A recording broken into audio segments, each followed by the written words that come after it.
प्रणाम। बिहार तक देख रहे हैं आप, हम हैं ऋषिराज।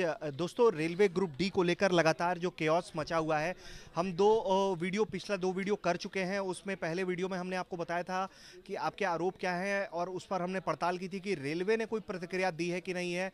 उसमें एक फोटो भी बहुत वायरल हो रहा था तेजी से, जिसमें फर्जी नंबर दिखाए गए थे जो रेलवे की सफाई आई थी। उसका अगला वीडियो हमने किया, उसमें हमने आपकी शिकायतें बताई कि आपकी शिकायतें क्या है, मांग क्या है रेलवे से आपकी।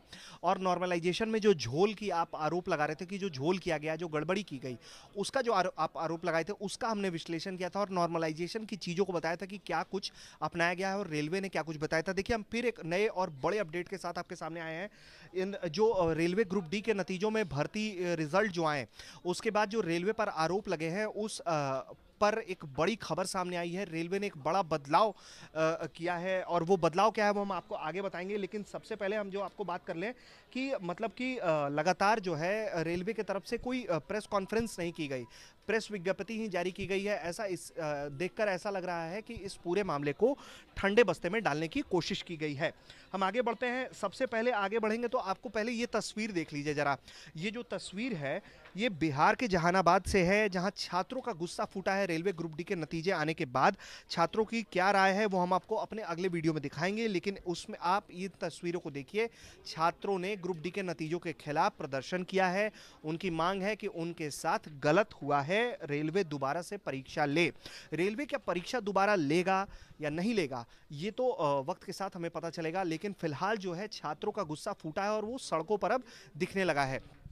आज हम आपको इस वीडियो में ये भी बताएंगे कि वो बड़ी खबर क्या है, ग्रुप डी के नतीजों में जो हेराफेरी के आरोप लगे हैं उसके बाद रेलवे ने क्या फैसला किया है, ये हम आपको बताने जा रहे हैं। साथ ही आज आपको ये बताएंगे कि रेलवे जो आपसे फॉर्म भरवाता है एग्जामिनेशन के नाम पर, उससे रेलवे कितनी कमाई कर रहा है। तो आपको सचेत होने की जरूरत है, आपको जागरूक होने की जरूरत है। बिहार तक आपका मंच है, बिहार तक आपके सवालों को लगातार उठाता रहेगा। तो सबसे पहले हम आपको बता देते हैं कि रेलवे भर्ती बोर्ड के तौर तरीकों में बड़े बदलाव की खबर है।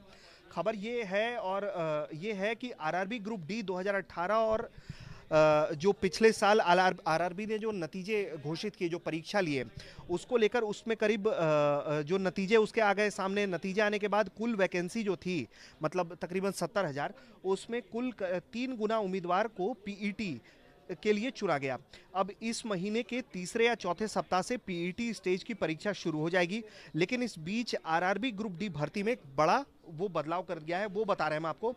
बड़ा बदलाव ये हुआ है कि रेलवे में ग्रुप डी की परीक्षा का संचालन अभी तक आरआरबी कर रहा था। छात्रों के आरोप के बाद रेलवे को झुकना पड़ा है। रेलवे ने अपने फैसले में बदलाव किया है।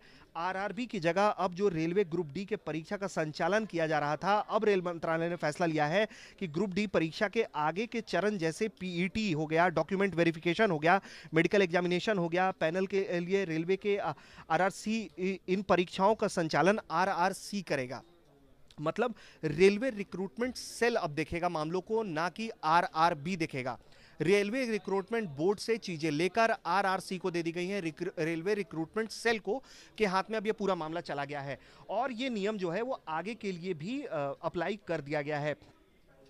रेलवे आरआरसी ही आरआरबी ग्रुप डी का आपको बता दे रहे हैं कि आरआरसी ही RRB group D PET admit card अब जारी करेगा जो अगली वैकेंसी आएगी।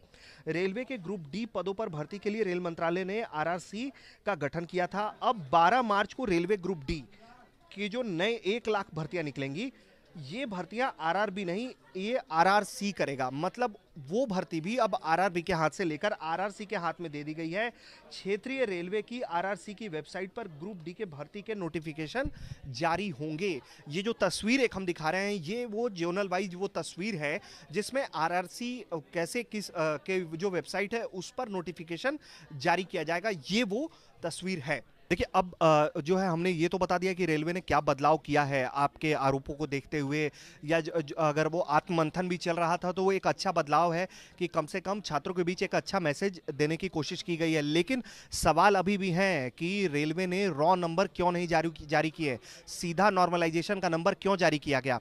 ये तमाम सवाल हैं जिसके जवाब अभी मिलने बाकी हैं रेलवे की तरफ से। हम उन जवाबों का इंतजार कर रहे हैं और लगातार ये सवाल पूछ रहे हैं। अब हम आपको बताते हैं आपके काम की बात कि देखिए, आप जो फॉर्म भरते हैं बार बार, उस फॉर्म से कितनी कमाई होती है, रेलवे के तिजोरी में कितने पैसे आ रहे हैं उससे, वो हम आपको अब बता दे रहे हैं कि देखिए पिछले साल जो है वो भर्ती परीक्षा में रेलवे को जो बेरोजगार लड़के हैं उनसे जो कमाई हुई थी उसके आंकड़े बड़े हैरान करने वाले हैं। वो तकरीबन 425 करोड़ की कमाई रेलवे ने की थी सिर्फ फॉर्म भरवा कर। ये वो लड़के हैं जो कहीं नौकरी नहीं कर रहे हैं, ये बेरोजगार हैं और ये नौकरी की तलाश में है, सरकारी नौकरी चाहते हैं। वैसे लड़कों ने फॉर्म भरा और उन लड़कों से जो कमाई हुई रेलवे की वो 425 करोड़ रुपए की हुई।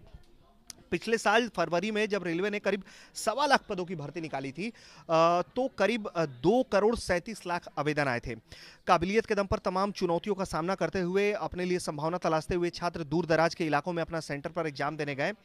अब जो है पिछले महीने जो है आरटीआई के जरिए ये पता चला कि इन बेरोजगारों से एग्जाम फीस के नाम पर रेलवे ने एक दो नहीं बल्कि 900 करोड़ रुपए लिए थे। 900 करोड़ रुपए। भोपाल के आरटीआई कार्यकर्ता हैं एक डॉक्टर प्रकाश अग्रवाल, जैसा कि हमने जो गूगल किया और जो डाटा हम जब ढूंढ रहे थे तो ये नाम हमें मिला कि आरटीआई कार्यकर्ता हैं डॉक्टर प्रकाश अग्रवाल। उन्हें काफी मशक्कत के बाद रेलवे ने यह आंकड़ा दिया। इसने में रेलवे ने माना है कि परीक्षा फीस के नाम पर 1,27,000 कैंडिडेट से उसके खाते में करीब 900 करोड़ रुपए आए हैं।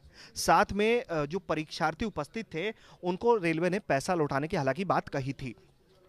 दरअसल रेलवे ने परीक्षा फीस में दो तरह का प्रावधान रखा था, जनरल और रिजर्व कैटेगरी। सामान्य श्रेणी वालों से 500 रुपए लिए गए थे, जिसमें से परीक्षा में उपस्थित होने वालों को 400 रुपए वापस करने की बात कही गई थी। आरक्षित यानी कि जिसे हम रिजर्व कैटेगरी कहते हैं उनके वैसे छात्रों से 250 रुपए लिए गए थे और परीक्षा में उपस्थित होने पर ये पूरे पैसे जो हैं उन्हें रेलवे ने लौटाने की बात कही थी। अब इसके बाद क्या होता है कि जो परीक्षा में उपस्थित नहीं हुए उनके पैसे रेलवे ने रख लिए, क्योंकि रेलवे ने कहा था कि वो पैसा जो है वो सीधे रेलवे की तिजोरी में आ जाएगा। परीक्षा फीस लौटाने के बाद 887 करोड़ में से रेलवे की तिजोरी में करीब 427 करोड़ रुपए बचे। 427 करोड़ रुपए, ये आंकड़ा आप सही सुन रहे हैं। जाहिर है ये आंकड़ा साफ है कि छात्रों के परीक्षा के नाम पर मोटी रकम ली जा रही है, तभी तो इतनी मोटी रेलवे कमाई कर रहा है। और कुछ इस तरह से इस बार भी हुआ है जब 1,80,00,000 छात्र इस ग्रुप डी के परीक्षा में शामिल हुए। अब ये जो मार्च में नोटिफिकेशन आएगा उसमें भी 1,00,000 पदों की वैकेंसी है, उसमें भी अगर हम अंदाजा लगा ले तो 2 करोड़ छात्र उसके लिए भी अप्लाई करेंगे, उसमें भी रेलवे मोटी रकम की कमाई करेगा। तो ऐसे में सवाल उठता है कि ये जो मोटी रकम रेलवे ले रहा है छात्रों से फॉर्म के नाम पर, क्या वो सुविधाएं छात्रों को मिल रही हैं? फिलहाल देखकर कहा जा रहा है कि जी नहीं, नहीं मिल रही हैं। रेलवे पारदर्शिता के नाम पर कुछ नहीं कर रहा है, नतीजे सीधे प्रकाशित कर दिए गए हैं। जो हमने आपको तस्वीरें भी दिखाई किस तरीके से बिहार के अलग अलग शहरों में ग्रुप डी के जो नतीजा हैं उसको लेकर प्रदर्शन जारी है। तो ऐसे में सवाल है कि रेलवे छात्रों की मांग सुनेगा या उनकी मांगों को अनसुना कर देगा। तो दोस्तों आपसे हमारी यही अपील है कि आप अपनी शिकायत हमें लगातार पहुंचाते रहें, आप बताते रहें कि आपके साथ क्या नाइंसाफ़ी हुई है इस पूरे भर्ती प्रक्रिया में। हम उसको भी बिहार तक के जरिए दुनिया को दिखाने की कोशिश करेंगे कि क्या कुछ चल रहा है, भर्ती के नाम पर छात्रों के साथ कैसा व्यवहार किया जा रहा है, रेलवे जो पैसे ले रहा है उस पर सहूलियत के नाम पर आपको क्या दे रहा है। फिलहाल के लिए इतना ही। बिहार तक को सब्सक्राइब करना मत भूलिएगा। प्रणाम।